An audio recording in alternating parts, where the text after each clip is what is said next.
Next question देखते हैं यार। If A and B are point of intersection of circle this and hyperbola this and a point P moves on line this, एक point P है जो कि इस line के ऊपर मूव कर रहा है, then centroid of triangle P A B, है ना।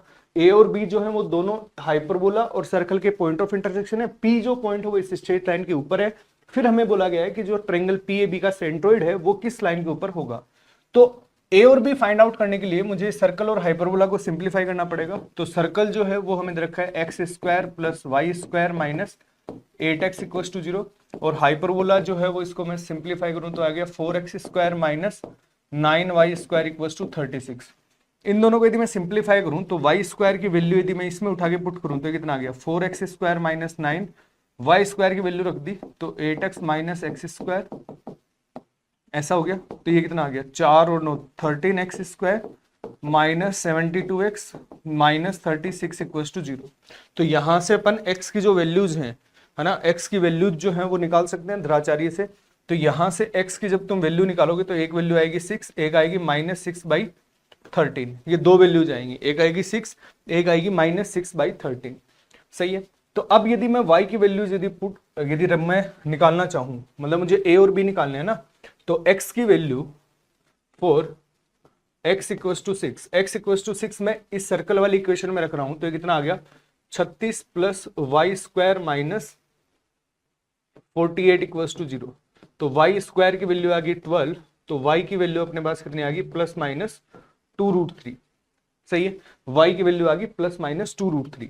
और ऐसे यदि मैं 4x इक्वल्स टू माइनस 6/13 के बारे में बात करूं तो वो यदि मैं यहां पे रखूं तो y स्क्वायर कितना हो जाएगा 8 into minus 6/13 minus x square, तो इसका स्क्वायर होगा। तो जाहिर सी बात है यार ये वैल्यू तो नेगेटिव आने वाली है। देखो कैसे, क्योंकि ये एक से छोटी वैल्यू है, तो एक से छोटी वैल्यू है तो इसका जो मैग्नीट्यूड है वो इससे तो कम ही होगा, मतलब इसका जो मैग्नीट्यूड है वो इससे तो कम ही होगा, और ये 8 से मल्टीप्लाई और हो रहा है ना। तो इसका मतलब ये माइनस बाहर रहेगा, तो ये पॉजिटिव वैल्यू है, ये नेगेटिव वैल्यू, बट इसका मैग्नीट्यूड बड़ा है तो ये वैल्यू तो नेगेटिव रहेगी। मतलब यहां से x इक्वल्स टू माइनस 6/13 से हमें कोई भी वैल्यू नहीं मिलने वाली है। सही है। तो जो a और b पॉइंट मिले हमें, तो हमें a और b जो पॉइंट है, a के लिए x की वैल्यू 6 है और y की वैल्यू कितनी आ गई 2√3। ऐसे ही b जो पॉइंट है वो कितना आ गया 6 माइनस 2√3, और c जो पॉइंट है वो इस लाइन के ऊपर है। तो c पॉइंट को मैं जूम कर लूं, c पॉइंट में यदि x यदि अल्फा है, x को यदि मैंने अल्फा जूम किया तो y कितना हो जाएगा, y हो जाएगा 2 अल्फा प्लस 4/3, ये y हो गया।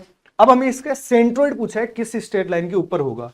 तो लेट जो सेंट्रोइड है इस ट्रायंगल का वो हमने मान लिया h, k है।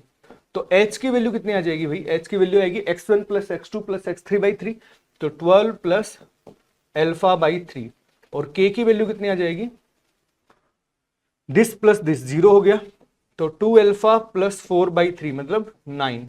तो यहां से अल्फा की वैल्यू उठा के बस पुट कर दो, तो अल्फा की वैल्यू उठाई यहां से, अल्फा की वैल्यू कितनी है 3h माइनस 12, तो वो अल्फा की वैल्यू यहां पे पुट कर दी अपन ने, है ना। तो 9k इक्वल्स टू कितना आ गया 2 इंटू अल्फा, अल्फा है 3h माइनस 12 प्लस 4, तो ये कितना आ गया 6h माइनस 20।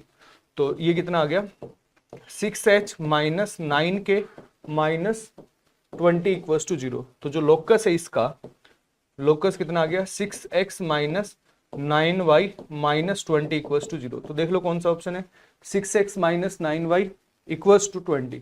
तो बी जो ऑप्शन है वो अपना करेक्ट आंसर हो जाएगा।